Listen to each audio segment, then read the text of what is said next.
What's up, guys? It's been a minute ever since I made a video this long, but welcome back, guys. And it's also welcome back from me as well. Over the summer, I got lazy once again, but I came back to college and I decided to restart my grind all over again. And this is what this video will be about, right? A return for me to this YouTube channel, and hopefully this time I won't just go on a long hiatus for no reason at all, right? But without further ado, let's get right into this video. So guys, in this video, right, I wanted to talk about maladaptive daydreaming. I'm gonna say that again, maladaptive daydreaming. And it's a term in psychology where everybody goes through this, or at least has at some point in their lives, where it shows up. And I feel like in this generation of the Gen Zers, myself included, at all times, right? So what is maladaptive daydreaming, right? Well, maladaptive daydreaming is the kind of thing where when you listen to your favorite song, that badass song, that song that got the quote-unquote aura, right? That got the most aura, right? You tend to go into a daydreaming, right? Where you imagine the best scenarios, fake scenarios, right? Where you do something amazing, something extraordinary, where you probably lying in bed, right? Or walking outside, listening to your best music, the music that gives you the most power, right? Where you imagine yourself doing something incredible, where you imagine yourself having that great comeback to an argument that never happened or did happen in the past and that you wished went differently. Fake scenarios on how you got that girl, fake scenarios on everything, right? That's what maladaptive daydreaming is, right? But guys, in the end, maladaptive daydreaming, right, is a coping mechanism, right? It's a coping mechanism where life feels dull, right? And you go and daydream because it's an escape from reality. It's an escape from your boring life, right? From anyone's boring life. It's a coping mechanism to make yourself feel seen, where reality feels like it's unreachable, where you feel left out in a world that values status, in a world that values who's at the top, in a world that values who's made it. It's a coping mechanism for people that are not seen, that don't feel like they have done anything extraordinary. And it doesn't have to be necessarily about this, right? About being seen. It could be about a life where you wish things went differently, right? A life where everything turned out the way you wanted it to be. A life where everyone got that happy ending. It's what maladaptive daydreaming is all about.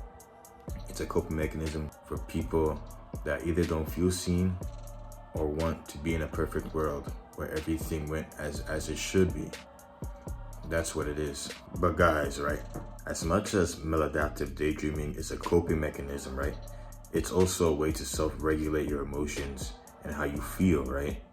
Whenever you feel sad, you start to imagine stuff where you feel great, where you feel like the thing that made you sad should have went differently in order to have made you happy, right? It's a way to self-regulate your emotions as much as it is a coping mechanism, right? And the reality is a lot of people spend hours in maladaptive daydreaming, hours without even realizing it. And some that are aware of it would rather spend hours in that dream world because it makes them feel seen, makes them feel better, just so they don't have to face reality, right? And it's not a good thing, right? Even whether it's a self-regulatory response or it's a coping mechanism, because once it all wears off, once you stare yourself at the mirror, life doesn't change. The ache returns. The fact is that reality is dull, comes right back, and you're right back where you started. And the process repeats, right? Back to maladaptive daydreaming all over again.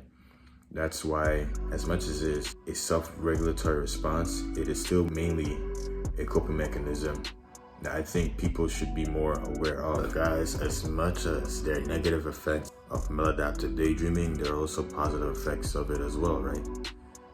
It's a way to become more creative, have a creative outlet that you can channel into writing, art, and music.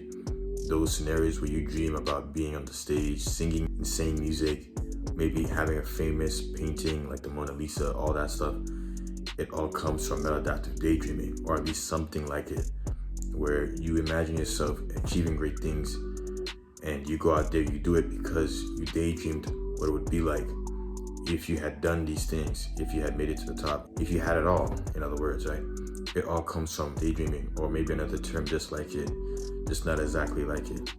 That's where it comes from. Even as I started making this YouTube video, right, this YouTube channel, it all came from maladaptive daydreaming to an extent, right? The dream of being seen, the creative outlet of channeling your creativity into making something great, into bettering others, into bettering yourself, and just to not live a boring life. That's where it all comes from. Maladaptive daydreaming, right? Or just something like it. I'm not sure if it's exactly this term here, but it definitely is relatable to this term. So you guys, if you guys ever wondered why you listen to music and you end up daydreaming, or while you're laying in bed, you stare out at the window, right? And you end up daydreaming regardless. This is the term, right? Maladaptive daydreaming, right? This is where it all comes from. So this video is just mainly for me because I go through this all the time, and I always thought it was a normal thing till I found out about it and decided to make this video. And it's for anybody out there that experiences this phenomena, right? And wants to know why it happens, or just had no idea about it until this video came up and they learned about it just now, right? So remember to follow and subscribe. I'll catch you guys another time.